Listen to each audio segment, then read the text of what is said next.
দর্শন পরীক্ষার একেবারে শেষ প্রান্তে আমরা চলে এসেছি। আর মাত্র কয়েক ঘন্টা পর তোমাদের পরীক্ষা, এটা বলা যেতে পারে। এই শেষ মুহূর্তে আমি আজকে আলোচনা করব লজিকের ক্ষেত্রে কোন কোন জায়গায় তোমরা ভুল করতে পারো। তোমাদের সেই পয়েন্টগুলি আমি আজকে ধরিয়ে দেব। আর সেই সঙ্গে অতি গুরুত্বপূর্ণ লজিকগুলি নিয়েও একটু আলোচনা করব। তো চলো কথা না বাড়িয়ে আমরা বোর্ডে কয়েকটি প্রশ্ন এবং তার উত্তর কিভাবে করবে সেগুলি একটু একটু বলে দিই। যে প্রশ্নগুলি অতি গুরুত্বপূর্ণ, দেখবে আমাদের সত্যাপেক্ষক বচনের যে সত্যমূল্য সূত্র আছে সেখান থেকে 4টে প্রশ্ন আছে অতি গুরুত্বপূর্ণ। যেমন ধরো, একটা প্রশ্ন হতে পারে পি হর্ষু কিউ কখন মিথ্যা হয়। পি হর্ষু কিউ কখন মিথ্যা হয়, এইভাবে 2 মার্কের একটা শর্ট কোশ্চেন আসতে পারে। তোমরা কখন মিথ্যা হয় বলবে, এটা তোমরা জানো, হর্ষ আকারে আগেটি পরে এফ হলে মিথ্যা হয়। তাই এখানে এক কথায় উত্তর লিখবে পি হর্ষু কিউ মিথ্যা হবে। এক কথাতে তোমরা লিখে দিতেও পারো, মিথ্যা হবে যখন পি সমান টি এবং কিউ সমান এফ হবে। এইভাবে উত্তরটি লিখতে পারো। আর এমন প্রশ্ন হতে পারে পি ভেল কিউ কখন মিথ্যা হয়। এটা গুরুত্বপূর্ণ প্রশ্ন, কখন মিথ্যা হয়। দেখো, আমরা জানি ভেল আকারে দুটো বিকল্পই যদি মিথ্যা হয় তাহলে মিথ্যা হবে। পি ভেল কিউ মিথ্যা হবে যখন পি সমান এফ এবং কিউ সমান এফ হবে। এইভাবে লিখতে হবে।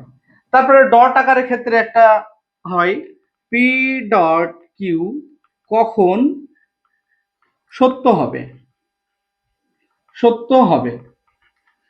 এখানে কি পি ডট কিউ সত্য হবে যখন আমরা জানি ডট আকারের দুটো সংযোগী যখন সত্য হবে, অর্থাৎ পি সমান টি এবং কিউ সমান টি হবে। এভাবে উত্তর লিখতে হবে। আর এখান থেকে আর একটা প্রশ্ন অতি গুরুত্বপূর্ণ, এই প্রশ্নগুলি কিন্তু পরীক্ষায় আসবে এর মধ্যে আশা করছি। নিষেধক বচন কাকে বলে? বলবে মূল বচনের নিষেধকে নিষেধক বচন বলে। তারপরে পরীক্ষায় আসতে পারে কার্ল পি কখন সত্য হবে। কার্ল পি কখন সত্য হবে, কি লিখবে? কার্ল পি সত্য হবে যখন যখন পি সমান কি হবে, উল্টো হবে। কার্ল পি সত্য হবে কখন? পি সমান এফ হবে, সত্য আছে তার মানে এটা এফ হবে। এইভাবে, বা এটা যদি বলে কার্ল পি কখন মিথ্যা হবে, তখন এটা তার উল্টো হয়ে যাবে, তখন পি সমান টি হয়ে যাবে। এটা মনে রাখবে। নিষেধের নিষেধ, নিষেধক বচন যদি সত্য হয়, যদি এরকম প্রশ্ন হয়, নিষেধক বচন সত্য হলে নিষেধের নিষেধ কি বচন হবে, মানে কি সত্যমূল্য কি হবে? নিষেধক বচন, ধরো এরকম যদি প্রশ্ন আসে, নিষেধক বচন সত্য হলে নিষেধের নিষেধ, নিষেধের নিষেধ, নিষেধের নিষেধ কি হবে? নিষেধের নিষেধ কি হবে? তাহলে দেখো, নিষেধক বচন বলতে গেলে কার্ল পি সমান কি হবে, সত্য হবে। কার্ল পি যদি সত্য হয়, নিষেধের নিষেধ মানে কি, ডবল কার্ল পি সমান কি হয়ে যাবে, তখন মিথ্যা হয়ে যাবে, মানে এর উল্টো এটা। আশা করছি এটা বুঝতে পেরেছো। এরপরে তোমাদের আর একটা জায়গায় তোমরা খুব ভুল করে থাকো, সেটা বলছি। তার আগে তোমাদের আরো কয়েকটি কথা বলে রাখি। এই যে আমি প্রশ্ন দিলাম তোমাদের, এইরকম প্রশ্ন কিন্তু দুটো আসবে সত্যাপেক্ষক থেকে, দুটো প্রশ্ন আসবে। পি মিথ্যা হলে, ধরো এরকম প্রশ্ন হতে পারে, পি মিথ্যা হলে পি ভেল কার্ল পি এর সত্য মূল্য কি হবে? তখন কি করবে? পি যদি মিথ্যা হয়, সরল অঙ্কের মতো এটা করতে পারো তোমরা। অঙ্কটা নিচে লিখবে তোমাদের খাতায়, লেখার পরে এখানে পি মিথ্যা হলে বলা আছে, অর্থাৎ এফ বসিয়ে দেবো আমরা, ভেল কাল পি এর বদলে এফ বসিয়ে দেবো। এখানে ব্র্যাকেটে আমরা মান বসিয়ে লিখব, মান বসিয়ে সমান কি এফ ভেল, এটা কাল এফ আছে, টি হয়ে যাবে, সমান এটা টি হবে। অর্থাৎ এবার উত্তর লিখব পি মিথ্যা হলে, পি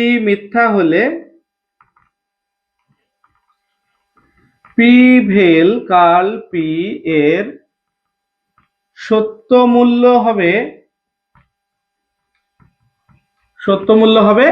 সত্য।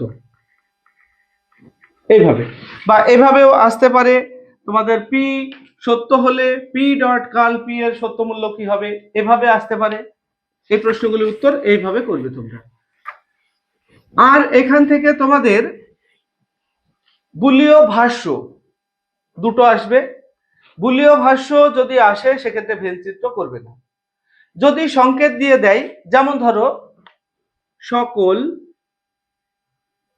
ও এস হয় পি, বুলীয় ভাষ্য করো, এইটুকু বলা হলো, বুলীয় ভাষ্য নির্ণয় করো, এরকম যদি বলা হয় তাহলে তোমরা কি করবে? বুলীয় ভাষ্য লিখবে। এখানে কোনো ধরার ব্যাপার নেই, কোনো বাক্য দেওয়া থাকলে যদি পূর্ণ বাক্য থাকে তাহলে সেক্ষেত্রে এস পি ধরার একটা ব্যাপার থাকে, এখানে সংকেত দেওয়া আছে, অতএব ধরার কিছু নেই। বুলীয় ভাষ্য কি বচন? এটা এ বচন, তাই এ বচনের যে formula S P bar is equal to 0 দিয়ে নেবে, তার নিচে লিখবে মূল বচন। মূল বচন মানে এই যে বাক্যটা দেওয়া আছে। তাহলে আমরা কি, এখানে অ আছে, অ এর জন্য একটা বার পাবো, অর্থাৎ এখানে এস এর উপরে একটা বার হবে, এস বার। এবার পি এ কোনো বার হবে না, মানে এখানে ফর্মুলার বারটা হবে ইজিক্যাল টু 0। তাহলে বাক্য থেকে আমাদের অ এর জন্য একটা বার আমরা পেয়ে গেলাম এস এর উপরে, কিন্তু এ বচনের বুলীয় ভাষ্য S P bar is equal to 0। আর মূল বচন বলতে গেলে এই বচনটার, এই বচনের ক্ষেত্রে এস এ ও আছে, যে কারণে এস এর উপরে একটা বার চলে আসবে, আর পি এর বারটা হলো আমাদের ফর্মুলার বার, যে কারণে S bar P bar is equal to 0। এইভাবে করবে বুলীয় ভাষ্য, এখানে ভেনচিত্র দেওয়ার কোনো দরকার নেই। এরকম দুটো আসবে, এটা সংকেত দিয়ে। আর একটা হয়তো দিল সকল কবি হয় অভাবুক, সকল কবি হয় অভাবুক, তখন তোমরা কি করবে? এখানে ধরা যাক লিখবে, ধরা যাক কবি সমান এস ধরে নিলে, আর নিচে ভাবুক সমান পি ধরে নিলে। এবার বুলীয় ভাষ্য নিচে পয়েন্ট করো, বুলীয় ভাষ্য দিয়ে এবার এ বচন হিসাবে S P bar is equal to 0। এইবার নিচে লিখবে মূল বচনে কি হবে? দেখো এখানে অ আছে বিধেয়তে, অর্থাৎ এখানে এস পি বার, আর এই অ এর জন্য একটা বার পি বিধেয়তে, ভাবুকে পি এর উপরে একটা বার, তাহলে ডবল বার ইজিক্যাল টু 0, বা নিচে বা দিয়ে লিখবে এস পি ইজিক্যাল টু 0, অর্থাৎ এখানে ডবল বার থাকে না। এটুকুই, এখানেই শেষ করবে, এখানে ভেনচিত্র দিতে যাওয়ার কোনো দরকার নেই। প্রশ্নে যদি বলে বুলীয় ব্যাখ্যা দাও বা বুলীয় ভাষ্য দাও, তাহলে শুধু বুলীয় ভাষ্য দিয়েই শেষ করবে। আর যদি বলে ভেনচিত্র অঙ্কন করো, সেক্ষেত্রেও এই আমি যেমন দুটো বাক্য দিলাম এই ধরনেরই কোনো বাক্য দিয়ে ভেনচিত্র অঙ্কন করতে বলবে, তখন আমরা যেভাবে বুলীয় ভাষ্য করলাম সেইভাবেই বুলীয় ভাষ্য দেওয়ার পর ভেনচিত্র অঙ্কন করবে। তখন ভেনচিত্র যদি বলে বুলীয় ভাষ্যও দিতে হবে, তার নিচে ভেনচিত্রও দিতে হবে। আশা করি তোমরা ভেনচিত্র পারবে। এই গেল। আর একটা পয়েন্ট তোমাদের, তোমরা যেখানে সত্য সারণী নির্ণয়ের ক্ষেত্রে ভুল করো, আমি একটু দেখিয়ে দিই। তোমাদের মডেল বই থেকে একটা প্রশ্ন নিয়ে বুঝিয়ে দিচ্ছি। আমাদের মডেল কোশ্চেন পেপারে 28 পৃষ্ঠাতে আছে। প্রশ্নটা হলো তোমার বি দাগে 11 বি। আমি এই প্রশ্নটা দিয়েই তোমাদেরকে বুঝিয়ে দেব। প্রশ্নটা এরকম আছে, পি হর্ষু কিউ, ধরো পি হর্ষু কিউ, তারপরে আছে ডট, ফার্স্ট ব্র্যাকেটে কার্ল কিউ হর্ষু কার্ল পি, এইরকম আছে। এই ক্ষেত্রে কিন্তু তোমরা একটা জায়গায় ভুল করো, একটু ভালোভাবে লক্ষ্য করো, আমি করে দিচ্ছি। তারপরে তোমাদের এই ভুলটা যদি তোমরা সংশোধন করে নিতে পারো, তাহলে সত্য সারণীর কোনো ক্ষেত্রেই তোমাদের আর ভুল হবে না। তো এটা সত্য সারণী করব আমরা কিভাবে? প্রথমে গ্রাহকদের সারি দেব, পি এর সারি, কিউ এর সারি, তারপরে কাল পি এর সারি, তারপরে কাল কিউ এর সারি, তারপরে ফার্স্ট ব্র্যাকেট পি হরসু কিউ এর সারি, তারপরে আরেকটা ফার্স্ট ব্র্যাকেট আছে কাল কিউ হরসু কাল পি এর সারি, তারপরে মূল বচনের সারি, অর্থাৎ পি হরসু কিউ ফার্স্ট ব্র্যাকেট ডট কাল কিউ হরসু কাল পি এর সারি। এরপর আমরা জানি দুটো গ্রাহক আছে, অতএব নিচে সারি হবে চারটে, তাই আমরা নিচে চারটে সারি দিয়ে নেব। এবার সারিগুলির পরে আমরা দাগগুলি টেনে নেব, সত্য সারণী অঙ্কন করে নিচ্ছি আমরা। এরপরে আমরা সত্য মূল্য বসাবো প্রত্যেকটা গ্রাহকের উপরে এবং অঙ্গবচনের উপরে। এবার দেখো চারটে ঘর আছে মানে দুটো টি আর দুটো এফ। এখানে তোমরা ভুল করতে পারো কোন জায়গায় সেটা আমি দেখিয়ে দেবো। এখানে অর্ধেক টি মানে এই যে অর্ধেক টি অর্ধেক এফ দিলাম, এর অর্ধেক দুটোর অর্ধেক একটা, অর্থাৎ একটা এফ এক সরি একটা টি একটা এফ একটা টি একটা এফ, এইভাবে পূরণ করব। তারপরে কাল পি এ মানে পি এর ঘরে যা আছে দুটো টি দুটো এফ আছে, এখানে দুটো এফ দুটো টি দেব, মানে উল্টো হবে। এইবার কাল কিউ মানে কিউ এর ঘরে যা আছে টি এফ আছে, অর্থাৎ এফ টি দেবো আমরা, এফ টি পূরণ করে নিলাম। পি হরসু কিউ, তাহলে পি হরসু কিউ এর এই যে পি এর ঘর আর কিউ এর ঘর দেখবো, টিতে হরসুতে টি হয়, টি এফ এ এফ হয়, এফ টিতে টি হয়, এফ এফ এ টি হয়। এইবার এইখানে হলো তোমাদের আসল ব্যাপারটা, এইখানে তোমরা ভুলটা করে থাকো। এই বিষয়টি তোমরা খুব ভালোভাবে লক্ষ্য করো। এখানে দেখো কাল কিউ আগে আছে, তাই তোমাদেরকে এখানে কাল কিউটাকে আগে ধরতে হবে, অর্থাৎ এই সারিটাকে আগে, এবং কাল পি পরে আছে, তাই কাল পিটাকে পরে ধরতে হবে। তাহলে এইটা আগে এটা পরে, অর্থাৎ এইখান থেকে আমরা এই দিকে যাব। এটা মনে রাখবে, এই ঘরটা এইরকম হবে, সবসময় এটা আগে হবে। তাহলে এফ আছে, তারপরে এফ, এফ এফ এ কি হয়? টি হয়। তারপরে তারপরে টি আছে, এফ আছে, এইখানে তোমরা ভুল করো, এফ টি দেখে টি বসিয়ে দাও, কিন্তু এফ টি টি হবে না, এইটা আগে ধরতে হবে, কারণ কাল কিউটা আগে আছে। এটা মনে করবে কাল কিউ আগে আছে, যে কারণে টি এফ এ এফ হবে। এইটা ম্যাক্সিমাম ক্ষেত্রে তোমরা ভুল করো, এই জায়গাটাই এফ টিতে টি দিয়ে দাও, কিন্তু এটা টি হবে না, এটা আগে এটা পরে ধরতে হবে, তাহলে এফ হবে। এটা এফ আগে আছে, তোমরা এখানেও ভুল করো, আগে টি পরে এফ দেখে এখানে এফ বসিয়ে দাও, কিন্তু তা না। এখানে দেখো কাল কিউ আগে, যে কারণে এফ আগে ধরবে পরে টি ধরবে, তাহলে এফ টিতে টি হয়, তারপরে টি টিতে টি হয়।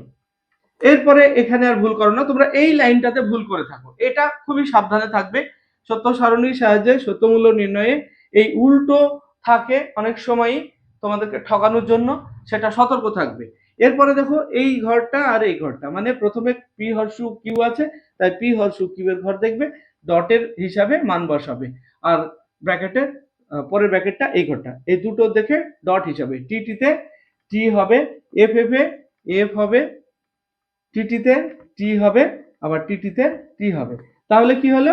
এটা আপতিক হয়ে গেল। অর্থাৎ আমরা ফলস্তম্ভে যদি দেখি সত্য এবং মিথ্যা উভয়ই রয়েছে, তাহলে সত্য সারণীর সাহায্যে প্রমাণিত হলো যে বাক্যটি আপতিক। তাহলে এখানে লিখতে হবে সত্য সারণীর সাহায্যে প্রমাণিত হলো যে বচন আকারটি আপতিক। যদি সবগুলি টি হতো তাহলে বলতে হতো শত সত্য, সবগুলি যদি এফ হতো তাহলে বলতে হতো শত মিথ্যা, কিন্তু এখানে টি এফ উভয়ই আছে ফলস্তম্ভে, তাই এটা হলো আপতিক। এই ক্ষেত্রগুলি আমি দেখালাম, অতি গুরুত্বপূর্ণ। এই আমি যে কটা পয়েন্ট তোমাদের বলে দিলাম, এই কটা পয়েন্ট যদি তোমরা একটু আয়ত্ত করতে পারো, তাহলে তোমাদের 5টা 2 মার্কের প্রশ্ন 5 দুগুণে 10, আর 3 মার্কের দুটো সত্য সারণী থেকে আসবে, 3 দুগুণে 6, 16 মার্কের প্রশ্ন আমার এই ক্লাসের মধ্যে থেকেই তোমরা পেয়ে যাবে। তবে এখানে আর একটা বিষয় তোমাদেরকে বলে রাখি, সাংকেতিক আকারে প্রকাশ করো, কোনো একটা বাক্য দিয়ে সংকেত তৈরি করতে হবে এবং তার সত্য মূল্য নির্ণয় করো, এভাবেও কিন্তু সত্য সারণী দিতে পারে। তো তোমরা সাংকেতিক রূপ কিভাবে দিতে হয় এর ভিডিও আমার আগেই দেওয়া আছে। তোমাদের যদি কোনো সমস্যা থেকে থাকে, আশা করি সমস্যা থাকবে না, তোমরা একটু দেখে নেবে। তবুও আমি একটা একটু তুলনামূলক জটিল বাক্য দিয়ে সাংকেতিক রূপ একটা দেখিয়ে দিই, তাহলে আমার ক্লাসটি পূর্ণ হবে।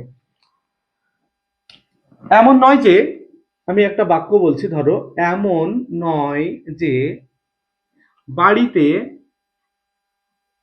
আগুন লাগেনি। এমন নয় যে বাড়িতে আগুন লাগেনি এবং বাড়িটি পুড়ে গেছে। বাড়িটি পুড়ে গেছে, এটা সাংকেতিক আকারে প্রকাশ করো। এরকম যদি থাকে তাহলে তোমরা কি করবে? দেখো, এমন নয় যে, যদি বাক্যের প্রথমে এমন নয় যে থাকে এবং তার ডান দিকে যদি সিঙ্গেল থাকে, একটাই মানে গ্রাহক থাকে বা একটাই বচন থাকে, সিঙ্গেল বচন, সরল বচন থাকে, তাহলে তোমরা কি করবে?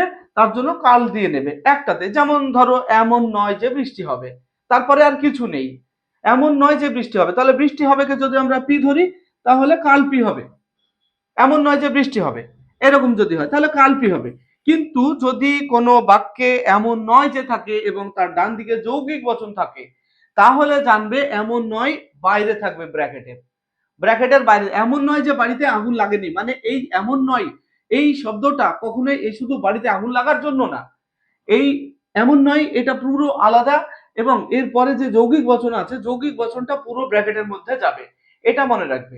এমন নয় যে রাম আসবে এবং শ্যাম আসবে, সেক্ষেত্রে কি এমন নয় আলাদা, ব্র্যাকেটের মধ্যে রাম এবং শ্যাম ব্যাপারটা থাকবে, এটা মনে রাখবে। এমন নয় যে পরে যদি যৌগিক বচন থাকে, তাহলে এমন নয় এর বদলে কার্ল হবে এবং সেটা ব্র্যাকেটের বাইরে হবে। এই বিষয়টি মনে রাখবে।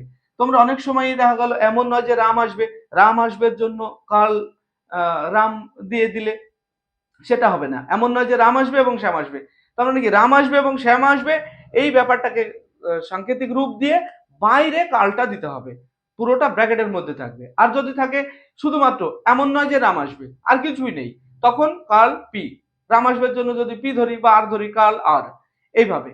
তো এই ক্ষেত্রে কি করব? এমন নয় যে আছে, অর্থাৎ এমন নয় এটা কিন্তু আলাদা, এবং এর ডান দিকে কিন্তু যৌগিক বচন আছে। এমন নয় যে বাদ দিয়ে দাও এবার, তার বদলে কাল দিয়ে নিলাম।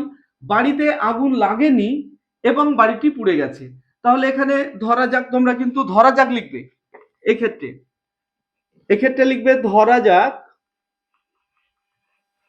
বাড়িতে আগুন লেগেছে। সব সময় তোমরা পজিটিভ ধরবে, কিন্তু আগুন লাগেনি এটা ধরবে না। বাড়িতে আগুন লেগেছে, বাড়িতে আগুন লেগেছে সমান পি ধরো। আর বাড়িটি পুড়ে গেছে, বাড়িটি পুড়ে গেছে, পুড়ে গেছে এর জন্য তোমরা কিউ ধরো। এইবার সাংকেতিক রূপ করো। এই যে এমন নয় এর জন্য কাল দিয়ে নিলাম ব্র্যাকেট। কেন ব্র্যাকেট? কারণ এমন নয়ের পরে একটা যৌগিক বচন আছে, তার জন্য। এবার বাড়িতে আগুন লাগেনি আছে, আর বাড়িতে আগুন লাগার জন্য পি ধরেছি আমরা, তাহলে এটা কাল পি হবে। কাল পি মানে আগুন লাগেনি, তার জন্য কাল পি।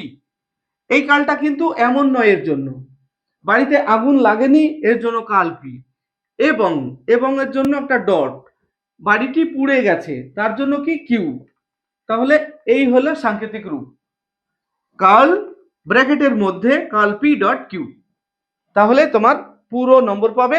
এবং যদি বলা হয় এই বাক্যটিকে সাংকেতিক রূপ দিয়ে সত্য মূল্য নির্ণয় করো, তখন এই বাক্যটার উপরে সত্য সারণী করবে, তাহলে 3 মার্ক থাকবে এই ধরনের।